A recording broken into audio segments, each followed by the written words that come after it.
Hi everyone, this is Tom Hicks here.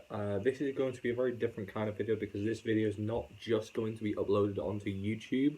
This video is also for my portfolio for my A-level drama exam. This is a video breaking down the storyline, breaking down the props, breaking down everything to do with this performance. The reason why I'm also making a video about it is just to kind of further show commitment towards the project, and also to give anyone examining my piece, examining my portfolio, another aspect of the performance and how one member of the performance can kind of give their view on it and give their perspective on everything we've done. So this is a very different kind of video. I do apologise that it is not my usual cheerful, chappy YouTuber self. This is also going towards my A-level as well.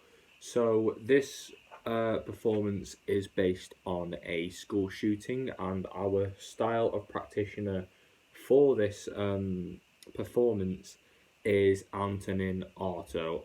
We are taking some aspects of other practitioners as well. This is a very versatile, very in-depth production.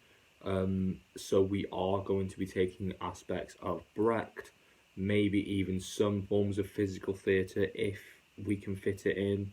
A lot of Artaud, a lot of Stanislavskian performance techniques as well, to really immerse the audience and really captivate their immerse himself in the production. I'm sorry, this is very so our production is based on a school shooting, and we are using the chosen stimulus of Float Like a Butterfly, Sting Like a Bee by the famous boxer Muhammad Ali. We have chosen to do a school shooting because they are very recurring at the moment, especially in the United States of America, where gun control is very controversial and very questionable. We've chosen this topic in particular because it is a humongous challenge to deliver a lot of sensitivity to a project like this. And when you're choosing a very serious subject, the challenge is a lot more prominent, and I feel like instead of taking the easy route and going for a comedy like I did with GCSE, why not take on this challenge? Why not? Because it is for our A-level. This is a very significant project to me personally, as it will be one of the things which helps me get into university, especially to perform drama and acting. And I really wanted to show off that I can deliver a really serious and impactful production based on a very real and very significant issue in the world right now. Currently the script is still in the writing stage. We have written scenes 1, 2 and 3. Tomorrow, which will mark the 5th of October 2021, the discussions of where scene 4 and scene 5 will take place. This is with myself and my two partners, Daniel Mitchell and Kyle Deutsch-Cryer, the two boys I am working on this production with. We've written down scenes 1, 2 and 3. Scene 4 and 5 will be discussed. We have a brief idea on how we want to end the piece, which should be in scene 5, I presume, because we don't want to risk going over the time limit of, I believe, 12 minutes for a group of just 3 of us. Sorry.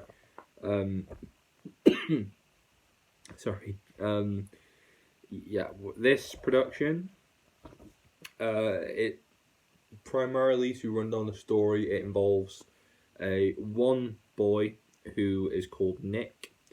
He is a homosexual child with 2 fathers. He was born by a surrogate mother, and they live on the south end of the United States, which is a very conservative and religious segment. So homophobia is a humongous issue, and a lot of controversy towards divorced parents are also prominent within the South End of the United States, which we have amalgamated both of those concepts together, basically to kind of explain why this boy ends up doing what he does, which is committing a school shooting. He is relentlessly bullied for being homosexual. He's teased for having divorced parents. A lot of stigma revolves around their parents' sexuality as well, as one line in the production insinuates that now that now that his fathers have divorced, one of them can go find a woman. So then that's one less thing Nick will be teased about. But unfortunately, it doesn't work that way. I say unfortunately, it doesn't work that way. So Nick, no matter what, he is still persecuted. The two bullies that tease Nick are called Marcel and Elijah. Marcel shows no remorse for his actions against Nick. He shows no remorse. He does not care whatsoever. He gains satisfaction of making Nick's life a living hell. Elijah, on the other hand, is Marcel's best friend, so he does kind of play along with the bullying slightly, but Elijah does withhold more remorse, especially towards later on in the production, where a huge confrontation between Nick and Marcel takes place, and Elijah is caught in the middle of it. Elijah acknowledges how wrong this behavior is, how wrong his behavior of persecuting Nick is. So Nick and Elijah do end up forming a little bit of a mutual respect for each other, based on the fact that Nick acknowledges Elijah for standing up to Marcel on his behalf, and Elijah understands that Nick he has had so much to deal with, especially with the fact he is gay in a very homophobic area of society, and his family life does not fit in line with the very conservative and religious view of the South End of America. Nick's parents, Jeremy and Gerald, they are going through a divorce. One of them thinks it's very inconvenient that they live in such a very homophobic area when they are gay themselves, and the other believes that it would work because of the school being closer, and there's a lot of disagreement between the two couples, or between the two. This does eventually link in with them two separating, which of course makes Nick's life even further problematic, as now he is faced with the aftermath of his parents' divorce and their separation, which is again further shunned upon by the South End of the United States. This is a very complex relationship between not just Nick and his parents, but the parents themselves. Everyone is kind of isolated. This is actually challenging the stigma behind the LGBT community, that everyone is so just instantly in love with each other and instantly just connected. There is a lot of discombobulation based on other circumstances. Not everything will come down to the fact they are gay. And this is also an inconvenient tag on the stigma and the stereotypes that homosexuals who have a child, the child will end up being a homosexual themselves. We are aware that this isn't actually the case in society, but it just happens to turn out for this production that our school shooter is gay and his parents are gay too. But this is actually made aware because homosexuality is not genetic, it's just the way one person might be, which is completely understandable, completely okay.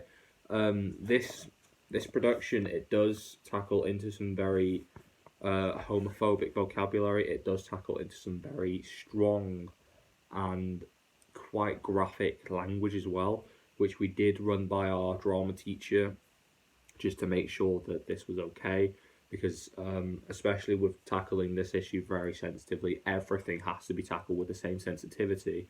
That comes down to certain language we use, actions we make. Everything in this production has to have a reason, has to have a motive behind it. Otherwise, it would not serve the raising awareness of this topic any justice at all. Now, we are quite keen on a very climactic and violent ending.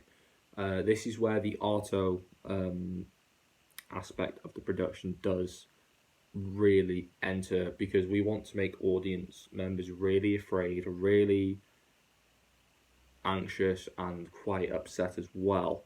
And the reason why is because we want to further assault their senses, which is obviously the whole concept of Arto's gimmick. His gimmick with the theatre of cruelty is to assault the senses of the audience. So the way we are planning on doing this is through the violence that can come with a school shooting, and one of those acts of violence is through the form of a decapitation. The character that does receive this decapitation is Marcel. When the school shooting does occur, Nick will attack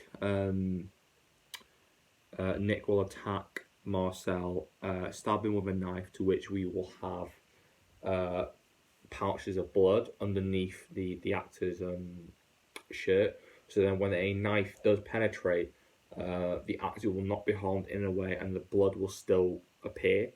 Once the blood has obviously begun to drip, Nick will then shoot Marcel, killing him. He will drag his body to the corner where he will then decapitate. He will then decapitate Marcel, and Nick will then take Marcel's decapitated head and he will roll it into the audience, thus further frightening them and making them feel really sick. We wanted to do that. This is all agreed upon by my group, because we all wanted to make this really violent and really graphic, because it is very much playing in the style of Arto. We were all keen on the idea of playing upon some of the fears in the people we know. We know that no one will be seriously offended; they'll just be quite shocked, which is exactly what we want to go for. We don't want to upset anyone. We want to make people feel anxious, but we don't want to significantly offend anyone to the point where they have to stop watching the performance and leave the room. Now, we do want to play our final scene to the composition of What Could Have Been by Bear McCreary. This composition was actually played on The Walking Dead in season 10, episode 13, which was commonly known as Michonne's final episode. This was the track that played during the scene where Michonne faced a horrifying nightmare where she was murdered by the man she loved. This music really does convey a very horrifying and very just scary approach to the performance. Like, it's so surreal and so violent. The music itself is violent as it plays on a violent scene, so it will work perfectly for the actual moment of where the school shooting occurs. The school shooting itself, we are going to fill up some balloons. This can be with red powder to create a spraying effect, just so we don't stain or damage any of the carpets or equipment in the room we're using to host this performance. These balloons and these pouches of blood will create the effect so that the blood is present, and this will end up assaulting the senses of those who are genuinely afraid of blood and dislike the sight of blood. We feel like this would be a very, very unique and quite a clever tactic. I hold my hand, it was not myself that thought of this idea, it was my partner Dan. my partner Daniel Mitchell, who is also working on this production with me. All three of us have come up with ideas where we could create a very graphic but also feasible performance. And the reason why I say feasible is that we do need to end up providing these props and these resources that could end up putting this performance into fruition. So yeah, we are planning on lighting the performance as well. Because we are using Arto, we feel like very strong and quite hot colours such as your red and your orange. They can tell a very gripping story about anger and rage, and we're also going to use a projector. When no lighting is present, a blue projector will create a silhouette effect. This is where the big blue screen at the that will play onto a whiteboard when the projector is not connected to the computer. This will benefit our ability to create a very dark and shadowy atmosphere, and it will enable us with the chance to possibly even stimulate some further responses from the audience, as the audience won't even see certain things happen. They'll just witness that my silhouette decapitating Marcel, and then when the lights pick back up, they will just see a head. They'll see a floating head, or they will see me holding a head that will be rolled into the audience. So yeah, that is our A-level drama Unit 3 devised performance in the style of Antonin Artaud, based on a school shooting with the chosen stimulus of float like a butterfly, sting like a bee. Thank you for watching.